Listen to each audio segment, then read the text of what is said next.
Good morning, everybody. Thanks so much for stopping by. In this morning's video, we're going to be talking a little bit about how we go from this to this. There's a few steps involved, so I just wanted to talk a bit about that, why we do it, and how you benefit from that in the final Survive knife. So before heat treat, we cut the blanks out on the water jet cutter.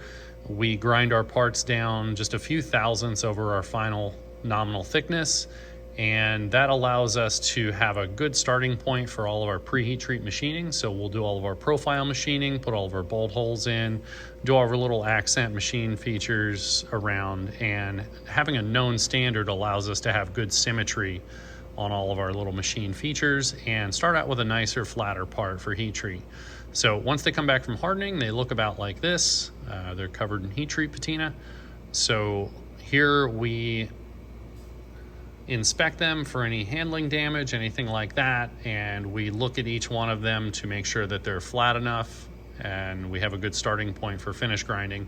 If we don't, we get them flattened and then start the finish grinding process.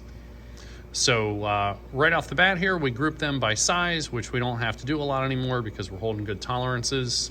So we'll get these on the table after some flattening and do some initial finish grinding.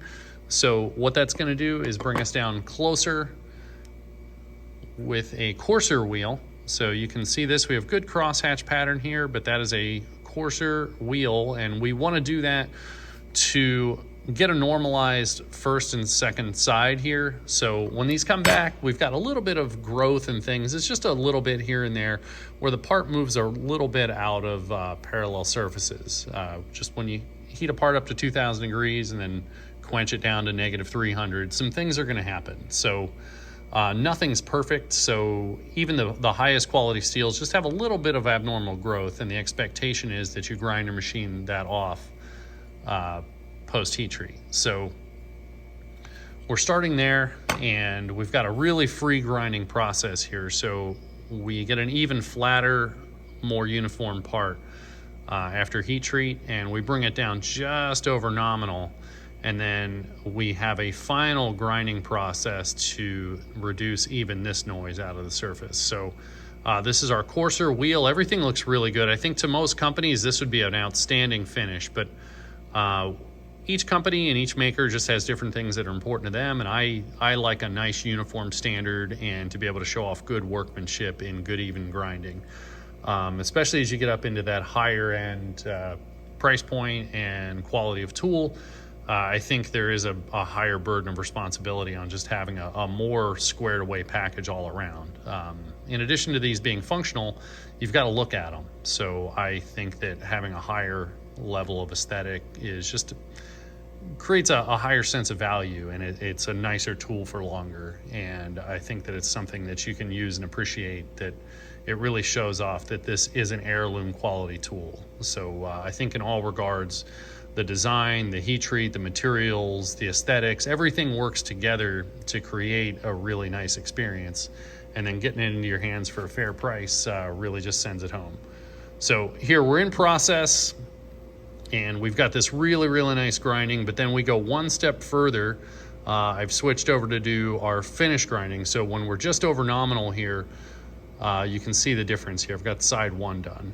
And with our fine finishing wheel, we just take that surface noise down that much further so that you have a cleaner final finish. The idea here is, after finishing everything, to just have a nice normalized surface. Sorry about the air compressor back there. So I'm going to explain how we get there and then why we arrived here, just for a most consistent result. So this is a blade with just rough grinding and then no surface prep. So we've tumbled this for our usual amount of time. In general, it looks good, but we do have some grind lines and things that show through there, and it's uneven. Just depends on how the wheel bites and then lifts off of the parts will dictate how fine of a finish you can get here. So in addition to not only doing this rough grinding, we come back, do final grinding. It reduces little lines and things like this. so that they're less and less bit into the surface, and that makes the next steps easier to get all this normalized so that you don't really see this in a finished night. So that's our tumble without any surface prep with just our coarse wheel. And then I can show you here, just to show you why we do this. This is our fine finish grinding without any surface prep. And you can still see some bright grind lines and things like that. They're really, really fine and you can't really feel them, but you still see them. And then if we have any transition marks or anything, if we've got to come back in to get greater symmetry with our bevel grinding, you can see that little transition right there, which is also not ideal. So in addition to the rough grinding, the post-heat treat rough grinding, that's like a pre-finish grinding, then we do a finish grinding, and then from here we do a surface prep to get all of this normalized so that we can have a really short cycle time in our stonewash finish. Produces a more crisp part with better edges, better definition along your grinding, and it's not blurring away things in your part while you're trying to achieve a better finish. So rather than tumbling these for a bunch of time, what we do next is we go from here with a ground part.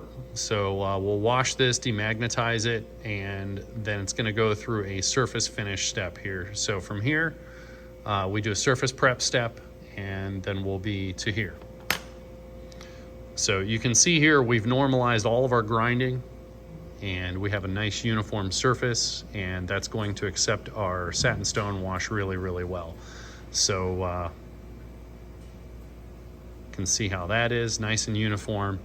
And then after our stone wash, what you're left with is a nice omnidirectional finish here that hides wear really well and just has a nice aesthetic finish here. It shows off good grinding. You can still see all of our beautiful grinding work without the abnormality of some of the highs and lows of the grinding marks. And then we've visually blended all of the grinding away. You might see a very, very fine grinding line from here, here and there, but like I said before, that finishing wheel is a very fine grit, so anything you might see is going to be barely visible and not a distraction from the finish. So I think all in all, it's more work than I think a lot of folks are used to or might be willing to do, but the results is pretty hard to argue with. This is a great looking finish. It wears well and just shows off the nice high precision machining and grinding work. But anyway, I hope you enjoyed this video. I'm gonna get back to work for now. I gotta keep grinding 5/1s to keep the bevel grinder moving here, but I hope you found that interesting, and just I think that should illustrate just one more thing that makes us a little different here in what we're offering to the market, and especially when you look at the price point for what you're getting of our tools, it's an unbeatable value. So I'm really glad that we pushed through the troubling times here and decided to double down and become a manufacturing company, because it's been a hard road, but looking at this, it's hard to argue that the journey was not worth all the trials. We learned a lot, and I'm so damn proud of what we're doing now. So anyway, as you're getting these, be sure to let me know what you think. This has definitely been a labor of love, and I've just wanted to give something amazing to you guys and girls out there, so I hope you're seeing what we're seeing now. Anyway, you guys have a great day, and we'll talk to you again soon.